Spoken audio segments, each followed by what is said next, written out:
this tour is the longest, Yeah. but also the most geographically thorough. It's weird. The very first tour we did, Office Empty, was only America. The bridge tour was only Europe. Yeah. Whirlwind, we did America and Europe, and now this time we've gotten America, Europe, South America, and a Caribbean cruise. Yes. So this has been the most global and longest of all transatlantic tours. I think this is the longest tour I've ever done in my life, actually. Wow. Yeah, 6 weeks. Yeah. You know, does the cruise entirely count? I don't know if it counts entirely. You know, I don't know, because my wife was there and stuff. And we had a few days off afterwards, but still, 6 weeks is the... You don't. Well, I had one day at Longest. home. I flew back to England a day after the cruise. I had one day to wash and pack. It was chaos. Right. I managed to have 3 days. I don't know how. Yeah. I guess because I flew in the day of Madrid. But I've done most other tours, one leg will be 6 weeks. This, we took the entire world tour in 6 weeks. Right. Yeah. We basically had, that's the thing when you have a band of guys that are in other bands, you only have this window to work with. Yeah. And we had this 6 week window, and it's like, okay, just cram it all in there. So, we had to do America in, a week, and South America in a week, and Right. Europe in 2.5 weeks, and basically just, what is that expression, like 5 tons of poop in a 2-ton bag, you know what I That's mean? the one. Yeah, something like that. It doesn't say poop, it's the one with the S, but where you're trying to just cram it all in there. A pint Yeah. of quart glass is what we say. Yeah, it was kind of taxing. The beginning of the tour was quite taxing. In a way, I don't remember that the Whirlwind tour was quite as taxing. Do you? Maybe not. You're comparing the tours, you know. I guess so. The first half of this tour was grueling because we were flying. And every day when you do fly dates, and in a lot of these cases, because we were cramming, we would fly and play on the same day because of the scheduling. So into the hotel, out of the hotels, driving in morning traffic to some airport, and then standing there waiting to check in for like 3 hours while they do run those. It was rough. Brutal. If there's a documentary on this DVD, I don't know, the first half, you're going to see that the moods are very different from what they become on the second half of the tour. It was crazy. We didn't have time to eat or anything really, did we? And I'm surprised we actually hit every gig actually. Yeah, it was like, well, are we going to actually be able to make some of these shows? Yeah. Because of the delayed flights and all of that, and that takes its toll on everybody. But the gigs were almost all great. There was, just stellar gigs. So that's the high point. In our lives, it's like there's all this stuff you got to go through, and then you get to the gig, and the gigs are really fun. And That's the payoff. That's the payoff. Yeah, absolutely. The audiences have just been amazing, particularly in South America. I'd never played South America before. It was my first time, so it was amazing. I'm glad you said play, because we didn't get to see any of it. We got to see a lot of airports and a lot of gigs. But, Yeah. Got to spend a little time, but we had a day off in Mexico City. It seemed like that was, or half a day off or something. There were never days. But the There weather were travel was great. days. It was well warm. We'd come from Canada. It was like freezing, so cold. I walked to the Starbucks that was like a block away, and I didn't know if I was going to make it. That's how cold it was. It's like, very, very man, cold. I don't know. I'm going to have to turn back. It's like a block. Well, that was the thing about this tour. When you're cramming the entire planet in 6 weeks, how do you pack for that? yeah. Like, we went from snowstorms in Canada I've got a ski jacket. to the Caribbean, in shorts and tank tops. So, like, how do you pack for that? Yeah. You have to bring your entire life. Yeah, they were clearing snow off the runway before we took off in Quebec. Did they? I don't know if they really cleared it. Well, they got rid of most of it. That was incredible. We're taking off. This never happened here. In an ice storm or whatever was going on, where they were taking off, and all of a sudden he slams on his brakes. The pilot, like, all of a sudden, in the middle of takeoff. I actually woke up. It interrupted my nap. Yeah, that was exciting. But musically, it's been stellar. Ted's been just amazing, and such a blessing. We miss Daniel, and we're praying for Dan. That was quite a thing before the tour even started. Like, how many? What, 2 weeks before? We heard that Daniel was so sick, and I was like, wow, what's going to happen now? But Ted initially said that he couldn't do the gig. Yeah, It's too much for him. I saw the material, I saw the notes that Neil sent, and I said, there's no flipping way I can get all this down before the first rehearsal. We said the same thing about ourselves. Yeah. Yeah. Not you. Him. I didn't say that about Ted though. I knew he could handle it. Mike doesn't even have to listen to the material. He's just in there Yeah, when we played for all eternity. When we played My New World in rehearsals, that was my first time even hearing the song since we played it last in 2001. I noticed that you said, I hate to tell you guys this. Yeah, Because we've been practicing. We've been practicing and practicing forever, you know, or weeks and weeks. Because I was.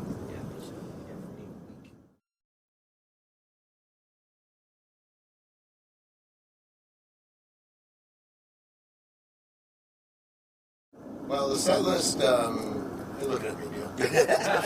He's breathing down my neck. He's the set list guy. I mean, the set list, not only in Transatlantic, but any bands that I'm a part of, or even bands I'm not a part of. Set list is definitely one of my biggest passions. Set list and sequencing an album, those are two areas that I'm really passionate or Gifted. I would say gifted. But, I mean, the trouble with writing a set list for a band like Transatlantic is this, you know, when you have half-hour songs, you want to play those half-hour songs. Those are the epics and the classics that people want to hear, but you can't do a 5-hour set. And I think, you know, with this tour, this is the first time I think we've actually been faced with that dilemma and actually had to put together medleys. On the first album, the first tour, we did medleys because we didn't have enough material.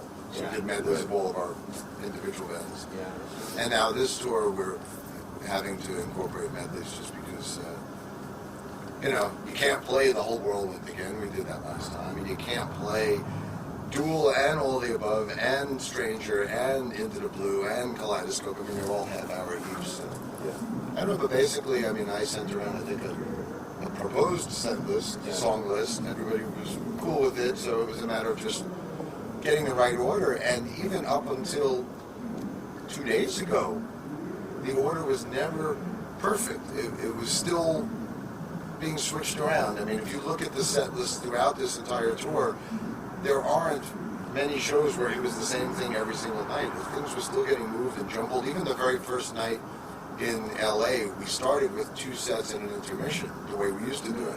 The very first show was done that way, and that didn't feel quite right. So, you know, the songs are all the same since the beginning of the tour, but, you know, the way they're arranged and you know, sequenced has been a work in progress, which I think we finally have tapped into the right combination. Well, tours evolve, you know. I think all the tours we've done, I think the Whirlwind tour evolved a little bit too. In different ways, different things you bring in. And, yeah, it's still like, oh, you know, like yesterday you were saying, you know, visually that your Ted should come out for a part of the Kaleidoscope. And it's, you know, you're always trying to make it better as you go.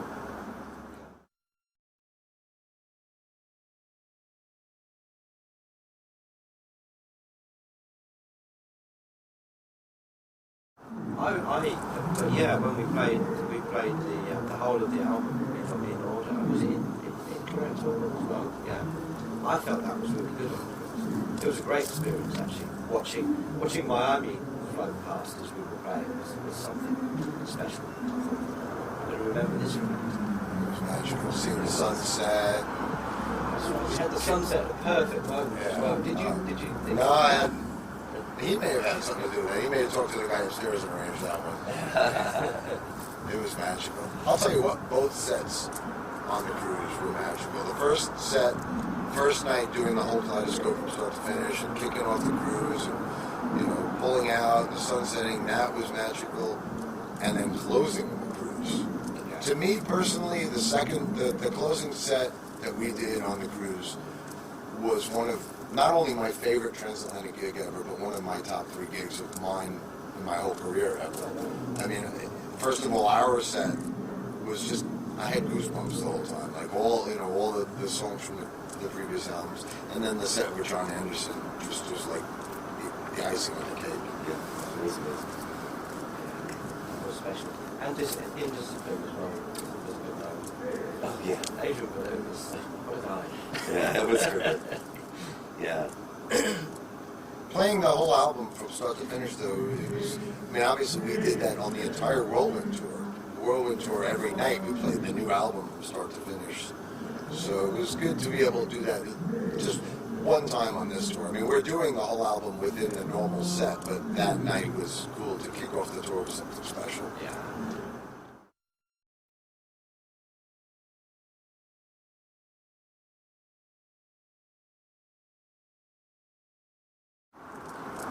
Well, a normal day would be waking up, maybe at Yeah, 11. that's about it. And, well, as you said, we're all different, so I think for me it would be waking up maybe at 11, 12 sometimes, and go into the venue, check out the venue, have breakfast maybe, and then I think it's pretty much a full schedule. With interviews sometimes, sound check of course, we're meeting and greeting, and a bit of office work in my case because I sort of carry my office with me in the room. So that's up until showtime, dinner of course, and the show. So I mean there's not really much time to see those cities. Really. You see this?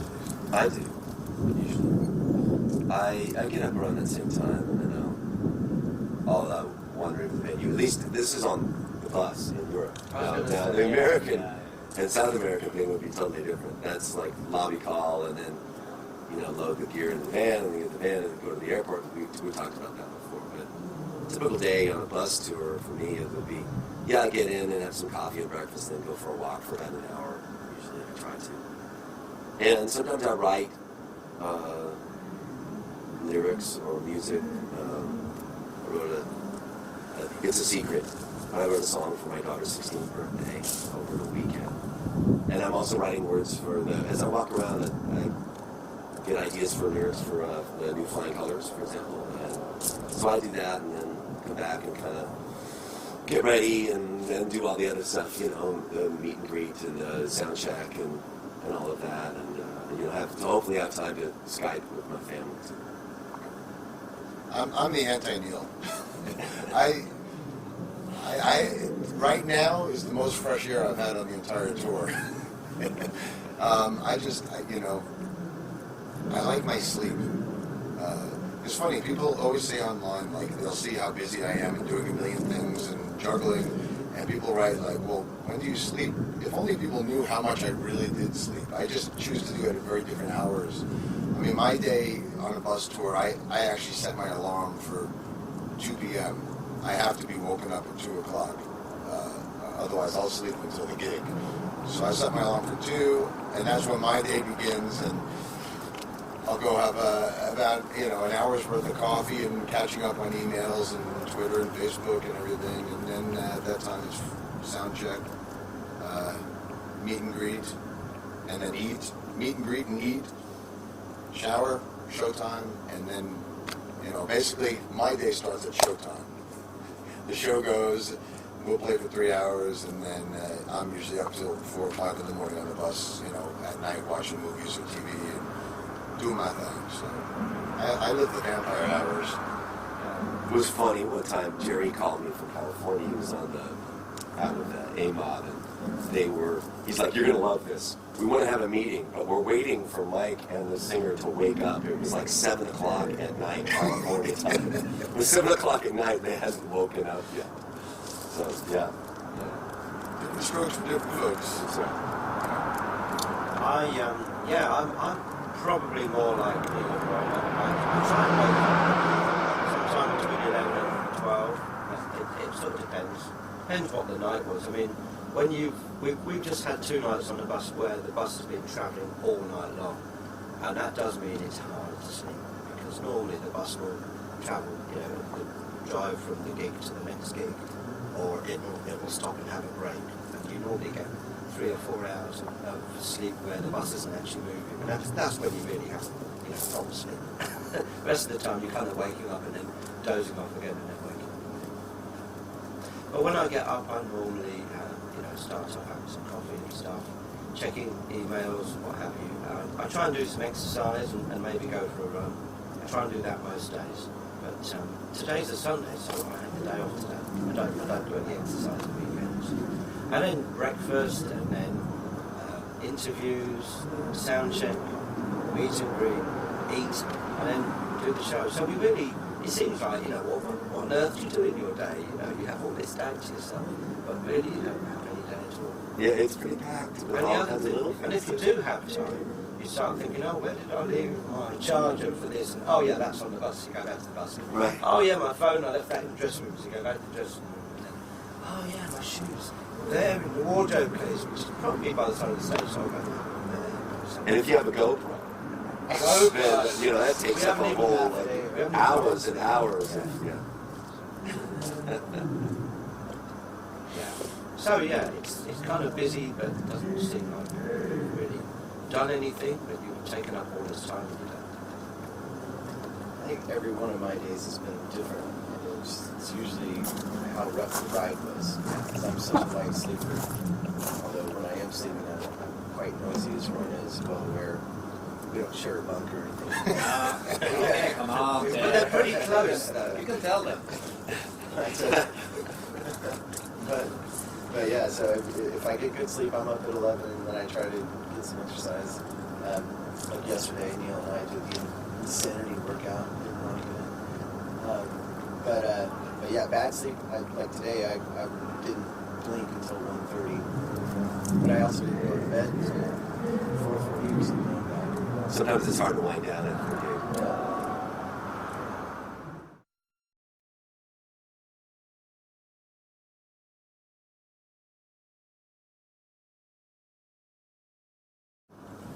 As far as the cover songs, I think even from day one, Transatlantic has dabbled in it. I mean, our very first tour, if you look at the first live album we put out live in America, we did Strawberry Fields, we did Firth the Fifth, with Watch Over the Skies.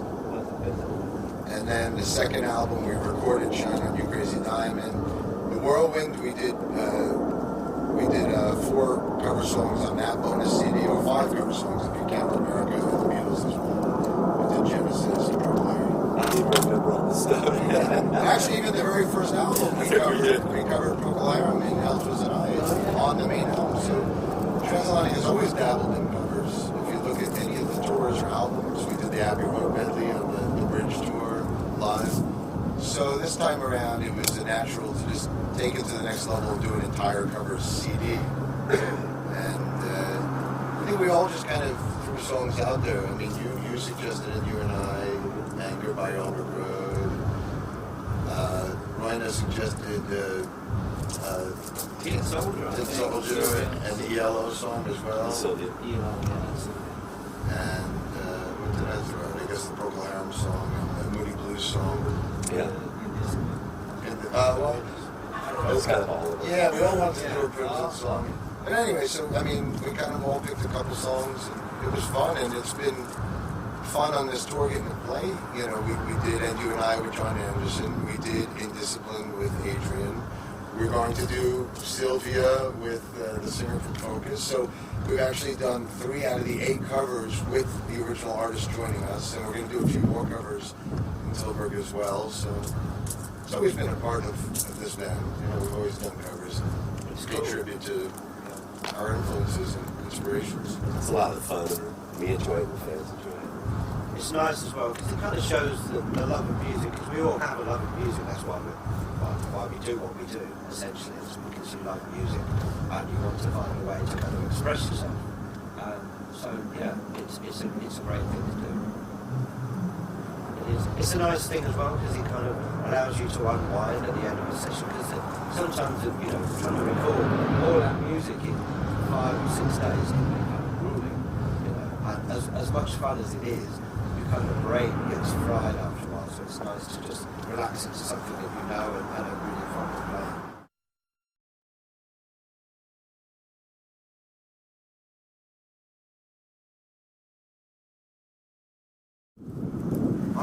This point I should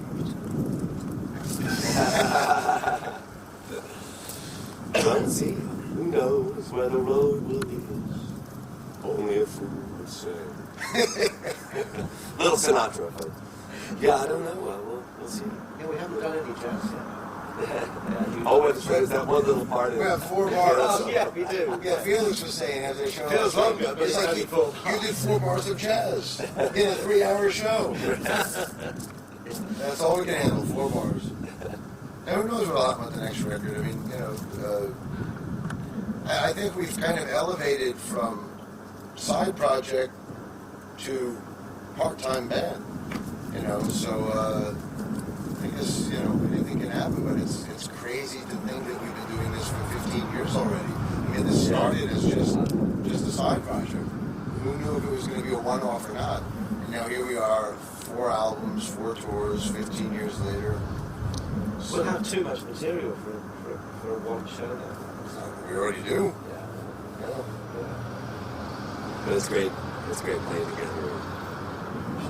Yeah, I think I'm sure we'll be doing more things in the future. We've got these festivals coming up in the summer. Oh yeah, that's right. Yeah, so we will be together. I mean, there's Many good things to look forward to. certainly a magic that is part of this chemistry. The 4 of us, you know, been writing and recording, and then Daniel in the past, and now Ted on this tour, having the 5th touring member. You know, there's definitely a great chemistry between the personalities, very, very different personalities, different musical backgrounds, a lot of similar backgrounds as well. And, you know, it's what makes it so great. It's how similar we are in some respects and how different we are in other respects. I think that's what makes it magical. Yeah. Yeah, that's what makes it like the sum is more than the parts thing, you know, because everybody brings sort of a different piece of the puzzle, and it's makes it really interesting. Never a dull moment. Never know. That's for sure.